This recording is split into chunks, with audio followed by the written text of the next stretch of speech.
Ethan and Lila had always thought the river behind their family cabin was harmless, a quiet escape from the world. But one night, golden eyes broke the water's surface, and a gurgling laugh echoed through the trees. Something enormous, something unnatural, was watching them. By the next morning, the river had changed, and whatever lived in it wasn't just waiting. It was hunting.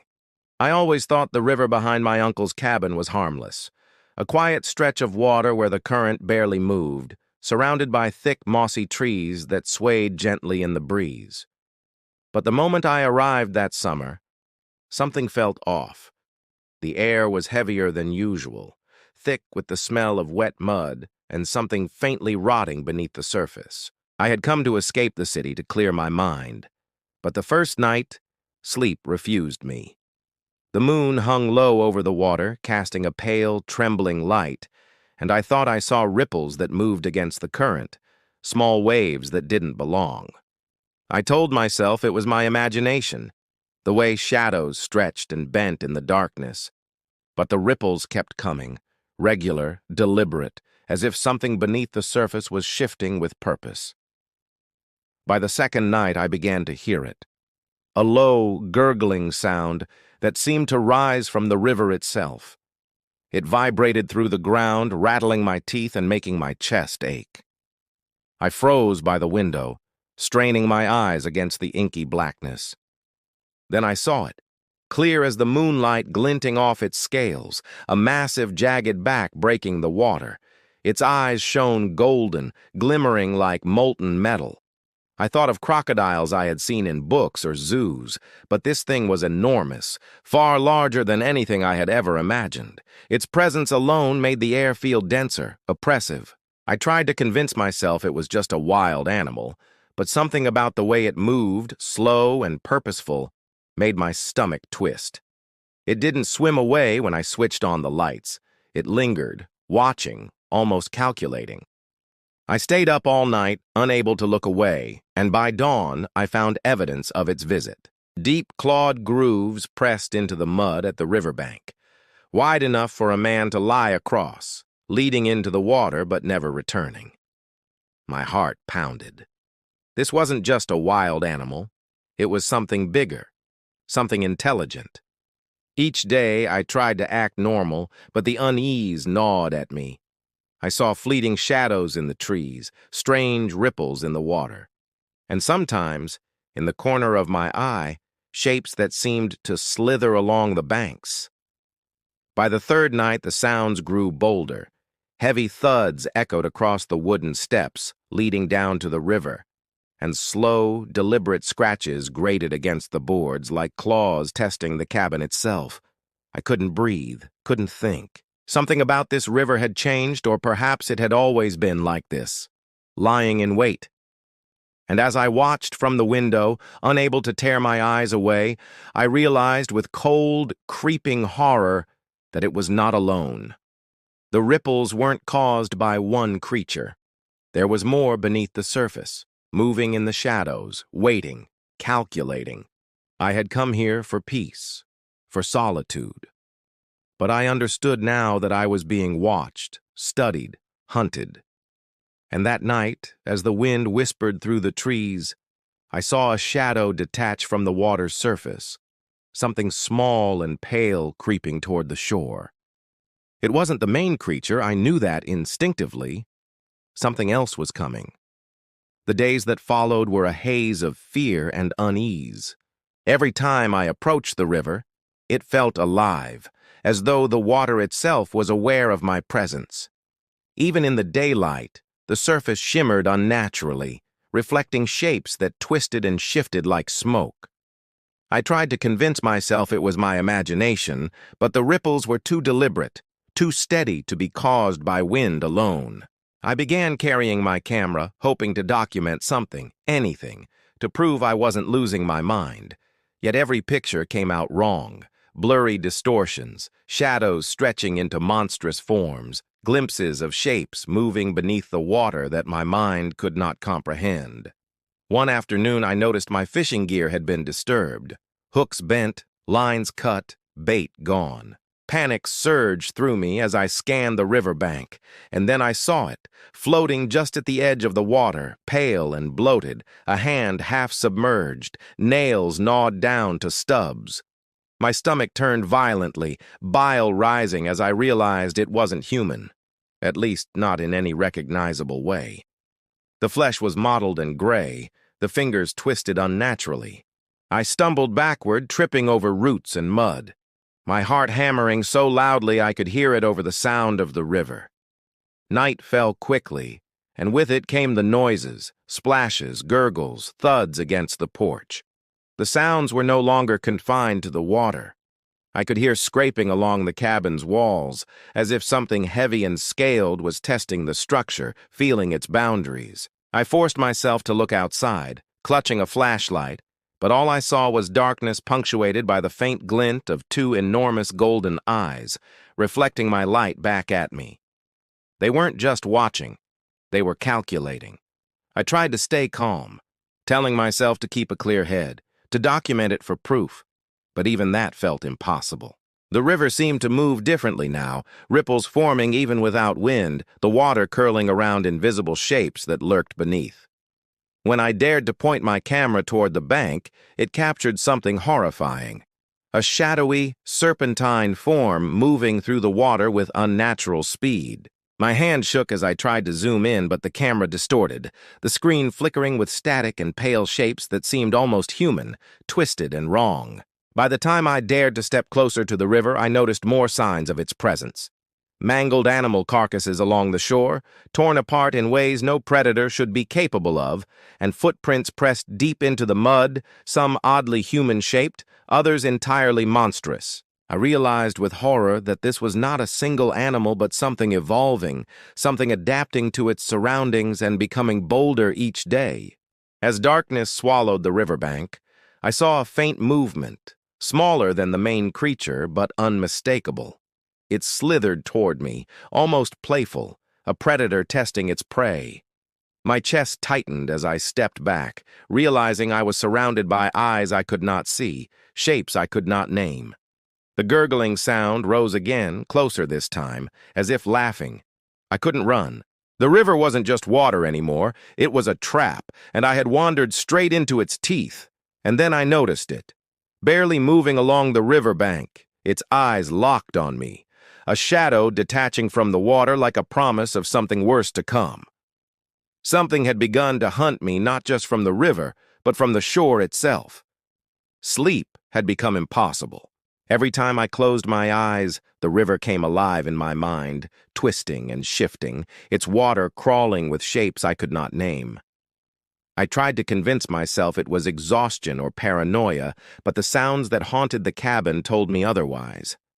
At night, the gurgling echoed in my chest, heavy thuds shook the wooden floorboards, and scratches grated along the walls as if something was testing the very structure of the cabin. Even in daylight, the river seemed aware of me. The surface shimmered unnaturally, shadows moving beneath as if watching, waiting, studying my every step. I had no choice but to investigate, to see the truth for myself. I approached the riverbank cautiously, keeping to the edge of the trees, trying to remain hidden. The mud was soft and wet, and my footsteps left deep impressions, but something else had been here. Disturbing tracks, far too large for a normal crocodile, pressed into the earth, some straight, some oddly human-shaped, their depth suggesting immense weight. My heart pounded as I followed them, each step closer to the water making my stomach twist. I saw the carcasses first, small animals, birds, even a raccoon, all torn apart in ways that defied explanation. Teeth marks jagged and deep, ripped as though by something impossibly strong. Then I caught movement beneath the water, a ripple, slow and deliberate, rising toward the surface. I froze, unable to tear my eyes away, as a massive shadow slithered through the murky depths. My camera hung around my neck, useless, recording only static and brief glimpses of a form so enormous that it made my knees weak. The gurgling grew louder, closer, vibrating through the air and my bones, and then I saw it clearly, jagged teeth, rows of them, moving with the water, snapping at shadows, at reflections, at me. Its eyes glinted golden, intelligent, aware, and the sheer size of it made my blood run cold. I stumbled back, falling into the mud, heart hammering. Something beneath the surface shifted, a ripple expanding, and then I realized there was more than one. Shapes, serpentine and coiling, moving in unison, weaving around each other, a network of creatures too large and too unnatural to be real. My mind screamed for logic, for reason, but there was none. The river had become a predator, a living, breathing force that hunted everything in its path. By the time night fell, I had retreated to the cabin, but safety was an illusion. I could hear scratching along the wooden porch, the movement of something outside testing the walls, circling the structure. The camera I had left by the river earlier was gone, dragged into the water I could only imagine how. And in the faint moonlight reflecting off the surface, I saw shapes emerging, twisting, moving closer to the shore. Something had detached from the river entirely, creeping along the bank with deliberate intent. I knew I could not remain. Whatever lurked in the river, whatever had been evolving, was learning, adapting. It wasn't just hunting, it was playing, testing, and preparing. And as I watched from the cabin window, heart hammering, I realized with a terror that froze my blood. The creatures weren't just waiting in the water anymore. They were watching from the bank. They were patient. They were hungry. And when the wind shifted, carrying a wet metallic smell to the cabin, I knew the river was calling to me, promising horrors I had not yet imagined. Something, or many things, were coming. I knew I couldn't stay. The cabin that had felt like a refuge now seemed like a trap, and every sound from the river made my skin crawl. I packed what I could, tossing clothes and supplies into my car, but even in the daylight, I felt eyes on me. The air had changed, thick and heavy, and the river, it had grown. Overnight, it seemed to have risen, lapping against the banks in unnatural waves, curling around tree trunks and rocks as if stretching beyond its boundaries. My heart raced. Whatever lived in that water wasn't confined anymore. I tried the engine, desperate to leave, but it sputtered and died. I cursed, panic clawing at my chest. Then I saw movement, low in the water, shapes sliding beneath the surface with terrifying speed. My stomach turned as I realized they weren't swimming aimlessly. They were circling, herding, preparing. And then I noticed the footprints in the mud around my car. Enormous, crescent-shaped, with jagged lines running through them, some resembling human toes, others entirely monstrous. They traced a slow circle around the vehicle, marking it, waiting. The gurgling sounds had returned, louder, layered, coming from multiple directions. I felt my chest tighten, my breath coming in ragged gasps, and then I saw it. Something slithering onto the riverbank, moving in a way that was both reptilian and disturbingly human. Its golden eyes locked on me, unblinking, intelligent, calculating. I stumbled back, tripping over roots, and caught a glimpse of more shapes rising from the water, long and coiling, moving toward the cabin with deliberate intent. I realized with a sickening clarity that I was surrounded. The river wasn't just water. It was a highway, a hunting ground, and now the creatures had learned to leave it entirely. They were testing the land, feeling it, learning the edges of their domain. And then, as I scrambled to the car again, a shape detached from the water entirely, a massive body, scaly and grotesque, walking upright on twisted limbs, a jagged maw slightly open, moving toward me with terrifying patience. I tried to scream, tried to force the car to start, but the engine refused. The mud around my feet shifted, and I saw smaller shapes emerging, crawling from the river like insects, but their scales glinted in the dim light. Their eyes, golden and unblinking, were everywhere, tracking me. I understood then that I was not alone, and I never had been. These creatures had been studying me, learning me, waiting for me to slip. Night came fast, swallowing the forest in black. The shapes on the riverbank grew bolder, moving closer, their gurgling laughter echoing in my chest. The air reeked of something metallic, wet, and decaying. I knew I could not outrun them, not on this ground, not on any ground. The river had extended its reach, claiming the land, and I had become part of its hunt. By the time the last light of day vanished, the cabin stood surrounded, water lapping unnaturally at its edges, the footprints still pressed deep in the mud. The golden eyes glimmered everywhere, on the bank, in the shadows of the trees, just beneath the water. They were patient, and they were ready. And then I understood something that made my blood run cold. It wasn't just the river that was alive. It was the land, the air, the very world around me. And I was trapped in the center of its awareness. I left the cabin behind, throwing myself into the forest, my legs burning with panic.